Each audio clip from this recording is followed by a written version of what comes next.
Olá pessoal, bem-vindos a mais um vídeo aqui no canal. Hoje temos um convidado especial, o João da mesa de renda fixa aqui na ONI Investimentos. Oi pessoal, tudo bem? Primeiro convidado aqui para o canal para a gente falar de um tema extremamente importante que está hoje super em alta, que é o teto da dívida nos Estados Unidos. Vem com a gente entender tudo sobre esse assunto.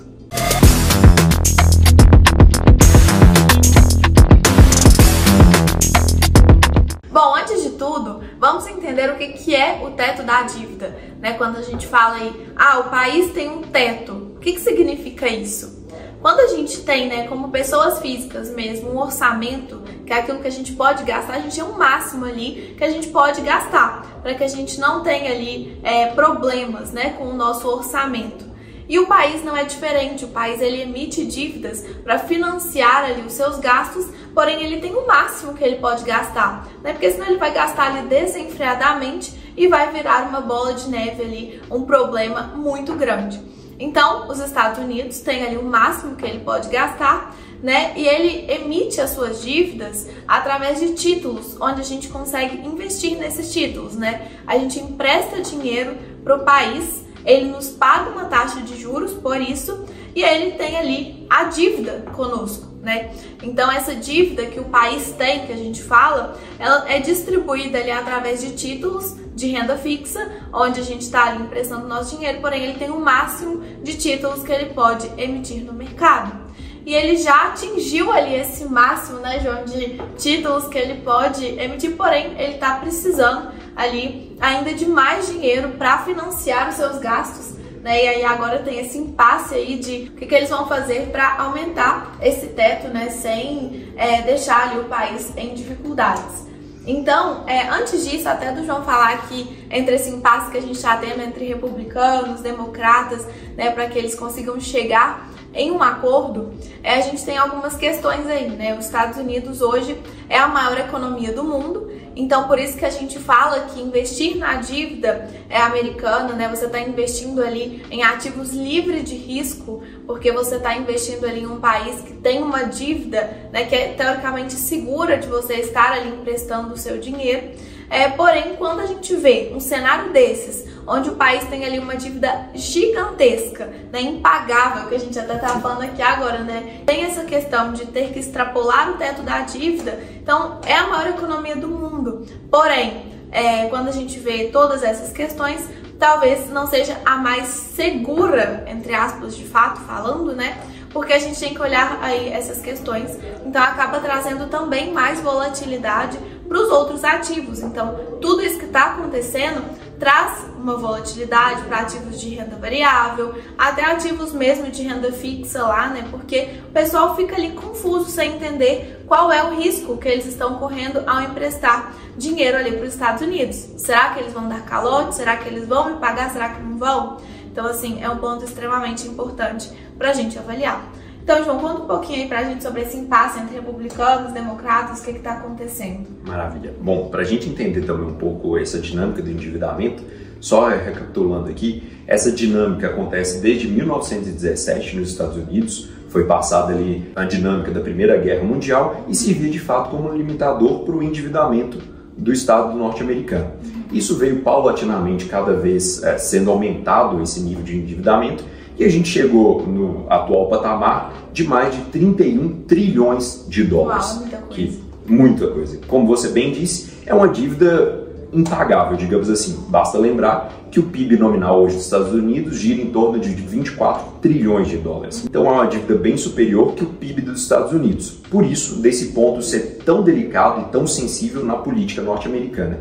Como você também bem disse, é necessário esse maior endividamento para o governo ter recurso disponível para os seus gastos correntes, seja para pagamento do funcionalismo público, seja para pagamento do serviço da dívida dele, enfim, para todo o funcionamento do governo de forma geral. Por isso que esse é um ponto muito importante. Essa questão toda do impasse, só para a gente rememorar também, atualmente a gente tem nos Estados Unidos um governo democrata na figura do Joe Biden e tem um Congresso que boa parte dele também é republicano, sobretudo a Câmara Baixa. O que está se negociando agora é porque os democratas querem aumentar esse teto de endividamento para o governo poder gastar mais, mas os republicanos, que é a oposição do governo, não quer deixar isso acontecer para até tentar frear um pouco desse processo de endividamento. Então é muito nesse sentido que tem gerado as conversas. Até então a gente tem tido algumas pré-negociações, algum pré-acordo, dando margem para que possa haver um aumento desse endividamento para 2025 e depois se renegocia, voltam as conversas, volta o debate, mas isso ainda precisa ser aprovado no Congresso norte-americano, que é formado tanto na Câmara Baixa quanto no Senado. Câmara Baixa, que é dominado hoje por maioria republicana, e o Senado por maioria democrata, mas ainda é um ponto de muita discussão, porque obviamente isso envolve um interesse político grande, e lembrando, ano que vem teremos eleições nos Estados Unidos. Então, isso é ainda um ponto que torna ainda mais difícil todo esse debate e discussão em torno do teto da dívida.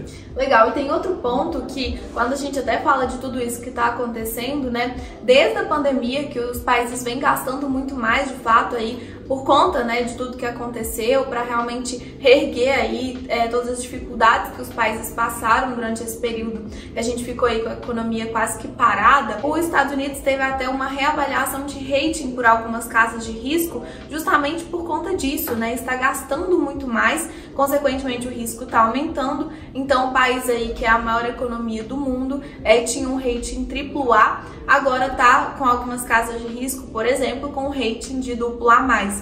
Então teve um rebaixamento justamente por conta dessa questão aí, né, de ter um risco maior. E outro ponto que a gente até comentou aqui agora há pouco, que é do Credit Default Swap, que é o CDS, que é algo que mede também o risco ali, né, do país. E nesse caso, aumentou também quando a gente vê os pontos do CDS nos Estados Unidos, aumentou aí em certos momentos justamente por conta desse risco que ficou mais elevado.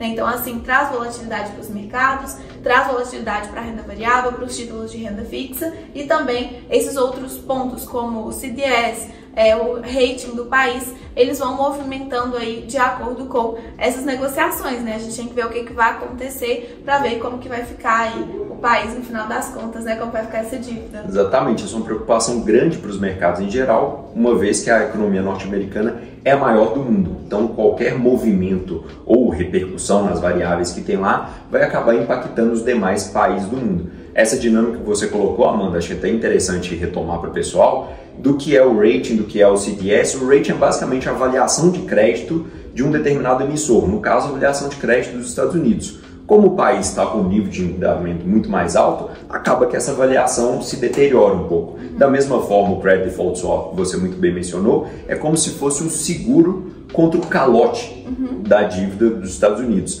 Se esse risco de um calote aumenta, o preço desse seguro aumenta muito mais. Então, por isso que a gente tem hoje no mercado essa dinâmica de aumento dos preços do CDS, e isso tudo reflete a preocupação do mercado em relação à resolução dessa questão. Isso, como você também muito bem mencionou, tem impacto direto no preço, na precificação dos mais diversos ativos, desde a renda variável até a renda fixa também, que a gente cobre aqui na mesa. Exatamente, então vocês estão vendo, né, gente? Tá tudo interligado. Estados Unidos é um país que de fato reflete em todos os outros países por ser a maior economia do mundo.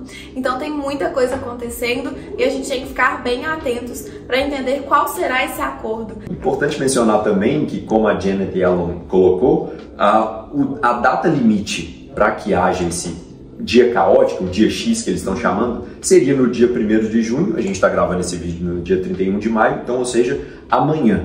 Isso já foi postergado um pouco também, alguns números já colocam para o dia 5, e é justamente o dia que o governo americano vai ficar sem recurso para conseguir pagar suas dívidas. Por isso que é uma situação muito grave e emergencial para a economia norte-americana e que tem sido acompanhado também muito de perto pelos mercados. Legal. Enquanto isso, eles estão até gastando o dinheiro do próprio Tesouro, né? Que eles estão torrando aí, basicamente. Eles já, desde o começo do ano, essas discussões já tinham começado, porque já tinha essa previsão de ser necessário esse aumento do teto do endividamento. Detalhe todo que a secretária do Tesouro, a Janet Yellen, colocou essa data limite no dia 1º, só que, obviamente, eles sempre fazem um malabarismo ali para tentar incluir algum gasto essencial que não tem como deixar passar, mas fato é que a gente já está chegando no limiar do prazo. Legal. Gente, então, ó, tem muita coisa acontecendo, mas um ponto importante vocês têm que entender nesse vídeo, né? Existe um teto de gastos, existe a dívida que o país ele emite, onde as pessoas podem emprestar o seu dinheiro. Então aqui no Brasil também, né, a gente empresta dinheiro para o governo brasileiro através dos títulos públicos, a gente investe na dívida pública, a gente recebe juros por isso, e lá nos Estados Unidos não é diferente, nos outros países não é diferente, e é assim que as coisas vão acontecendo. Vamos ver aí nos próximos dias o que vai acontecer, né? A gente depois volta aqui para gravar um outro vídeo para atualizar vocês. Mas queria te agradecer, João, por todas as atualizações aí. Espero que tenha ficado muito claro aí para vocês. Continue nos acompanhando aqui nas outras redes sociais. Manda aí esse vídeo para quem você acredita que possa se interessar pelo assunto. E até o próximo vídeo.